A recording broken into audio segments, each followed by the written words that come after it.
Hello दोस्तों, welcome to let's crack it. और इस वीडियो के अंदर हम डिस्कस करने वाले हैं कि अज़रबैजान और अर्मानिया आखिर लड़ने क्यों लगे हैं। देखिए, दुनिया के किसी न किसी देश की दूसरे देश के साथ किसी न किसी मुद्दे पर लड़ाई चल ही रही है।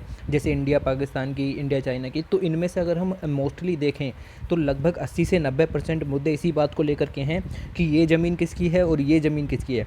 जब भी किन्हीं दो देशों के बीच पार्टीशन होता है तो ये मुद्दा अपने आप ही बन जाता है। जैसे इंडिया चाइना का मुद्दा अभी चल रहा है, ओके, जबकि इनके बीच में कोई पार्टीशन भी नहीं हुआ था। तो अब ये अज़रबैजान और अर्मानिया किस बात पर लड़ने लगे हैं, इस चीज़ को हम इस वीडियो में डिस्कस करेंगे। ओके, तो वीडियो का डिस्कशन स्टार्ट करते हैं। उससे पहले देखिए, ये 4 चीज़ें आप ज़रूर से कीजिएगा। ओके, इनका मतलब भी आप समझते हैं, बस आपको ये प्रेस करने हैं, ठीक है। तो आइए डिस्कशन स्टार्ट करते हैं। तो पहले समझते हैं कि ये मुद्दा आखिर हो क्या रहा है। तो देखिए, conflict in the Nagorno Karabakh region. देखिए, इस रीजन को कहेंगे हम NK रीजन। ओके ओके, ताकि प्रोनाउंसिएशन करने में बार बार दिक्कत ना हो।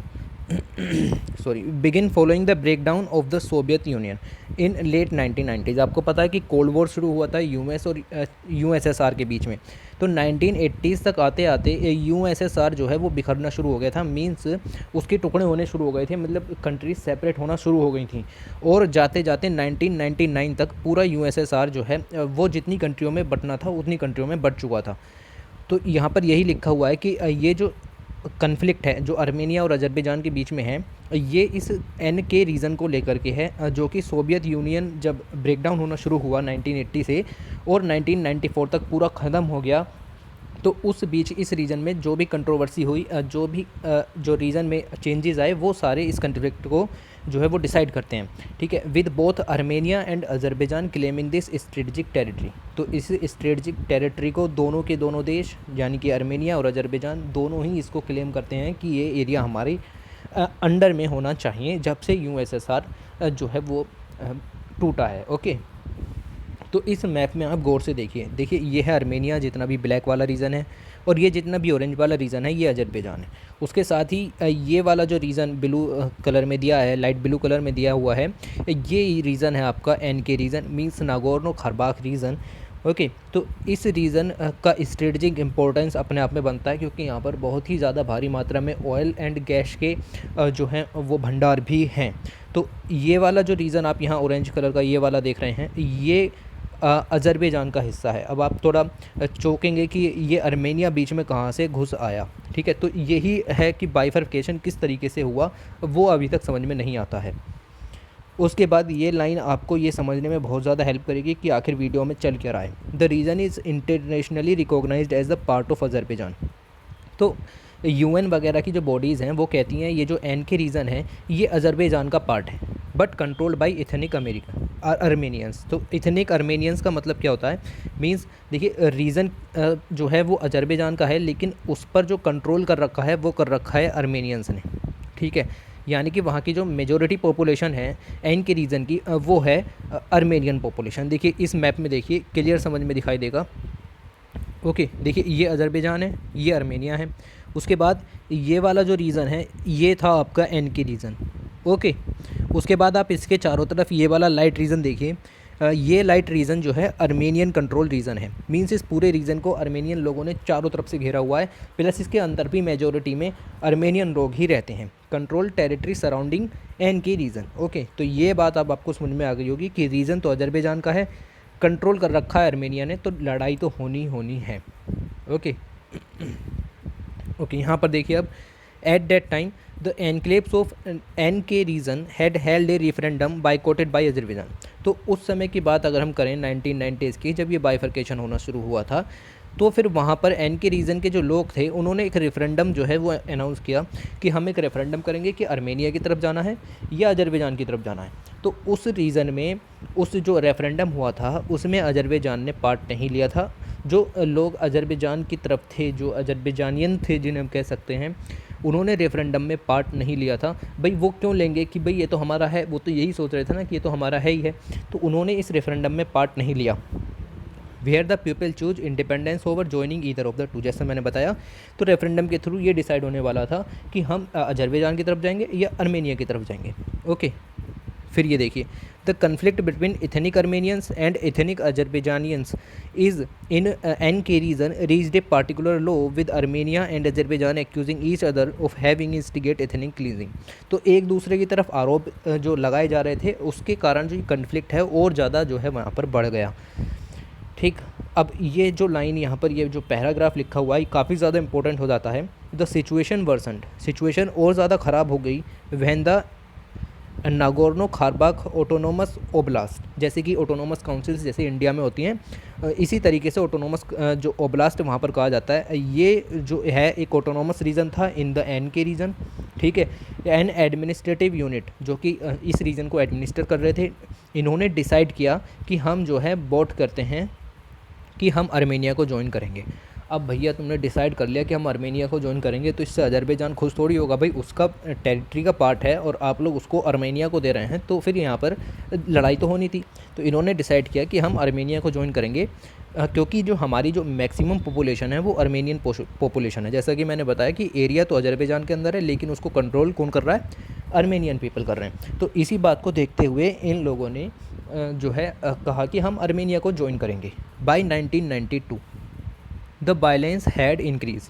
अब ये जो मुद्दा है ये थोड़ा गर्मा गया, भाई अब तो ऐसे करोगे तो फिर पूरा रीजन ही चला जाएगा ना अर्मेनिया को, तो अजरबैजान खुश नहीं था। तो 1992 तक वायलेंस हैज़ इंक्रीज, तो वायलेंस बहुत ज़्यादा बढ़ गया। एंड थाउजेंड्स ऑफ सिविलियन, और वायलेंस की कीमत चुकानी किसे पड़ती है, सिविलियंस को। तो thousands of civilians have been displaced compelling international bodies take notice. तो अब इंटरनेशनल बॉडीज़ यहाँ बीच में आती हैं। अभी तक मुद्दा इतना गरमाया हुआ नहीं था, लेकिन जैसे ही बात हुई कि नहीं अब अर्मेनिया की तरफ जाएंगे तो अजरबैजान भड़क गया और फिर यहाँ पर बहुत भारी मात्रा में लड़ाई भी हुई। ओके, तो अब मीडिएटर के रूप में कौन आया, रशिया। ठीक है, देखिए रशिया से ही बाइफरकेट हुआ है, यूएसएसआर से ही रशिया बना है। ठीक है, तो ये भी यूएसएसआर से बना है और अर्मेनिया अजरबैजान ये सब भी यूएसएसआर से बने हैं। तो रशिया अपने आप में एक बहुत बड़ा कंट्री है। मई 1994 की बात है, रशिया मीडिएट करने के बीच में आया, इन्होंने एक सीज़ फायर एग्रीमेंट साइन करवाया अर्मेनिया और अजरबैजान के, भाई शांति से रहो और प्यार से रहो। ठीक है, but the conflict has continued for 3 decades, पर कुछ फ़ायदा हुआ नहीं। देखिए ऐसे कैसे अपना इतना बड़ा एरिया, और यहाँ तो छोटे मोटे एरिया की बात ही नहीं हो रही, अगर ये एन के एरिया अगर अर्मेनिया को चला गया तो लगभग चौथाई हिस्सा जो है वो अजरबैजान का खाली है। तो ये 3 डिकेड जो है ये बहुत लंबा समय है, 30 सालों से ये मुद्दा फिर भी गर्माता रहा। कुछ एग्रीमेंट का जो है सीज़ फायर एग्रीमेंट का कुछ फ़ायदा हुआ नहीं। With instances of ceasefire violation, बार बार देखने को मिला कि जो एग्रीमेंट किया था उसके वायलेशन देखने को मिल रहे थे।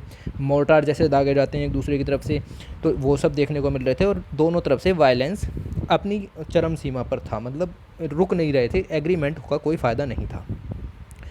तो what has the situation been like since the ceasefire, तो सीज़ फायर जब से हुआ है उसके बाद से सिचुएशन तो हमने देख ली, लेकिन कुछ और बातें जो एक्सपर्ट्स कह रहे हैं वो कह रहे हैं कि border between Armenia and Azerbaijan has been tense since 2018। तो बीच में ये सब छोटे मोटे जैसे इंडिया पाकिस्तान के बीच में लड़ाई होती रहती है, इस तरह की लड़ाइयाँ वहाँ पर चल रही थी, लेकिन 2018 से ये जो बॉर्डर टेंशन्स हैं ये काफ़ी ज़्यादा बढ़ गई, particularly after Azerbaijan move troops into the area. अब अजरबैजान ने अपने ट्रूप्स जो हैं वहाँ पर भेज दिए एन के रीजन में, close to its border with Georgia, और जॉर्जिया जो कि अजरबैजान के नॉर्थ में है, गौर फरमाइए जॉर्जिया अजरबैजान के नॉर्थ में है, और इन्होंने कहा कि जॉर्जिया से कोई आवागमन नहीं होगा जो है अजरबैजान के अंदर। तो अजरबैजान ने अपने बॉर्डर भी बंद कर दिए जॉर्जिया के लिए। In a break from a violence that the disrupted region has witnessed for over 30 years. तो 3 डिकेड का यहाँ पर हम बात कर रहे हैं बार बार कि 3 डिकेड हो चुके हैं और वायलेंस जो है वो बार बार हो ही रहा है। This region has been relatively calm for the past 2 years. तो अगर हम पिछले 2 साल से देखें तो रीज़न फिर भी शांत है। ओके, 2018 में ये मूवमेंट यहाँ पर देखी गई थी, रीजन टेंस हो गया था, लेकिन उसके बाद फिर से यहाँ पर कुछ शांति देखने को मिली है 30 साल के बाद। और राइट, उसके बाद यहाँ पर देखिए in April 2016 the region was particularly tense because of the violence fighting between. अब 2018 के बाद तो रीज़न शांत था, लेकिन उससे पहले की थोड़ी सी अगर हम बात देखें तो 2016 अप्रैल में रीज़न जो है वो बहुत ज़्यादा गरमाया हुआ रीज़न था। वायलेंट फाइटिंग हो रही थी between 2 countries in what we came to know as the 4 day war. तो ये हिस्ट्री के अंदर 4 डे वॉर के नाम से जाना गया। 4 डे वॉर किन 2 कंट्रियों के बीच में हुई, अर्मेनिया और अजरबैजान के बीच में हुई। Since then while there has been a sporadic incident of flare ups in the region it came nowhere close to the situation in 2016। तो 2016 में जो है बहुत ज़्यादा फिर सॉरी वायलेशन का मुद्दा गरमाया हुआ था और वहाँ पर कोई सिचुएशन कंट्रोल नहीं हो रही थी। ओके, तो अब क्या इस एन के रीज़न के लिए अब क्या होना है? तो यहाँ पर देखिए, observers believe an all out war between Armenia and Azerbaijan is likely due to the number of factors. तो ऐसा नहीं है कि सिर्फ बॉर्डर का ही मामला है कि आपने हमारा एरिया कब्जा रखा है, और भी मुद्दे हैं इन दिस डिस्प्यूटेड रीजन। तो ये जो एन के रीज़न है जो डिस्प्यूटेड है, there are thousands of civilian settlements. तो यहाँ पर भाई सिविलियन तो रहेंगे, अब रहने के लिए कोई जगह तो चाहिए। तो civilian residents of which could be directly impacted. और जैसे कि बताया, अगर वॉर तो कंट्रीज़ के बीच में होती है तो इम्पैक्ट कौन होता है? सिटीजन। तो citizen will be directly impacted and potentially displaced, और ये डिस्प्लेस भी होंगे। देखिए, माइग्रेशन के बहुत सारे कारण हैं, उनमें से एक कारण वॉर भी है। If any large scale war were to break out between the two country, अगर दोनों कंट्रीज़ के बीच कोई बड़ी वॉर होती है तो फिर यार लोगों को तो दिक्कत होगी, इतना तो आप जानते ही हैं। ओके, अब देखिए टर्की भी पीछे ही खड़ा है अजरबैजान के। ओके, तो ये देखिए, ये आर्मेनिया, ये अजरबैजान, ये टर्की, और आर्मेनिया के ऊपर जॉर्जिया। ठीक है, रिलीज द स्टेटमेंट। तो टर्की की तरफ से भी एक स्टेटमेंट आया, following the developments this past weekend that it would back Azerbaijan. तो अब ये अजरबैजान के पीछे है तो अजरबैजान को ही बैक करेगा। ठीक है, इन्होंने कहा कि हम अजरबैजान के साथ हैं और जो भी वो चाहता है उसको पूरी की पूरी सहायता जो है वो प्रदान की जाएगी in its struggle to protect its territorial integrity. तो अजरबैजान की टेरिटोरियल इंटीग्रिटी को बनाए रखने के लिए यहाँ पर तुर्की उसका पूरा साथ देगा। Observers believe any military escalation would draw regional powers. तो ये ऑब्जर्वर्स जो एक्सपर्ट्स वगैरह होते हैं इंटरनेशनल मुद्दों के लिए, अब वो यही कह रहे हैं कि अगर कुछ भी मिलिट्री के अंदर कुछ भी हरकत हुई कि दोनों देशों ने अगर एक दूसरे के ऊपर हमला किया तो टर्की और रशिया जैसी पावर जो हैं यहाँ पर उभर करके आएंगी और ये युद्ध जो है एक बड़ा जो है सिविल वॉर में छिड़ सकता है। Something that would not be preferred by either Ankara or Moscow. तो जो कि आपको पता है, ये अंकारा टर्की की कैपिटल है और रशिया जो है वो मॉस्को जो है वो रशिया की कैपिटल है। तो ये दोनों भी इससे खुश नहीं होंगे। देखिए, लड़ाई से कोई खुश नहीं होता। फिर अगर हम एक बात और देखें, there is also the question of the network of oil and gas pipeline. जैसा कि पता है कि एन के रीजन में, और ये पूरा का पूरा आपका जो सेंट्रल एशिया है ये ऑयल के लिए ही जाना जाता है। ऑयल गैस पाइपलाइंस यहाँ पर काफ़ी ज़्यादा बिछी हुई हैं और स्ट्रेटजिक रोड्स भी यहाँ पर हैं।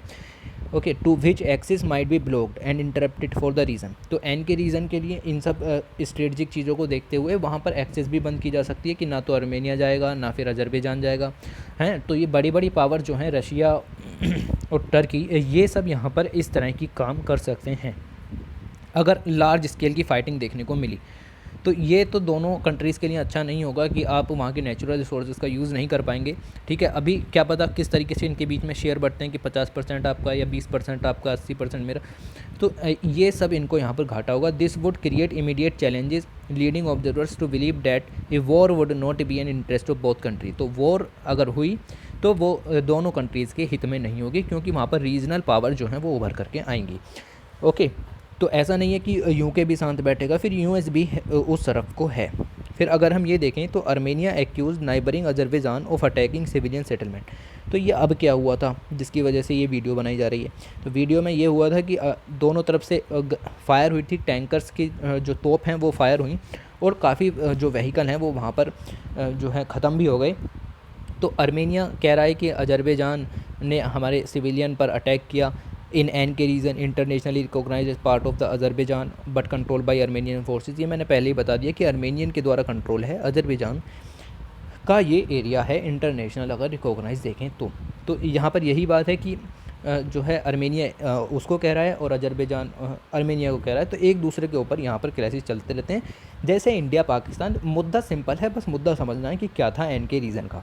तो ये वीडियो इसी के ऊपर थी और कुछ ज़्यादा हार्ड एंड फास्ट रूल नहीं थे। ये मैप अगर आपको याद हो जाते हैं तो फिर आपको कुछ पढ़ने की ज़रूरत नहीं है। ओके, देखिए चैनल को ज़रूर से सब्सक्राइब कीजिए और इस वीडियो में हमने जो देखना था अब वो हमने सब कुछ देख लिया कि ये आर्मेनिया और अजरबैजान लड़ क्यों रहे हैं। ओके, तो इस वीडियो में इतना ही। Thanks for watching, take care.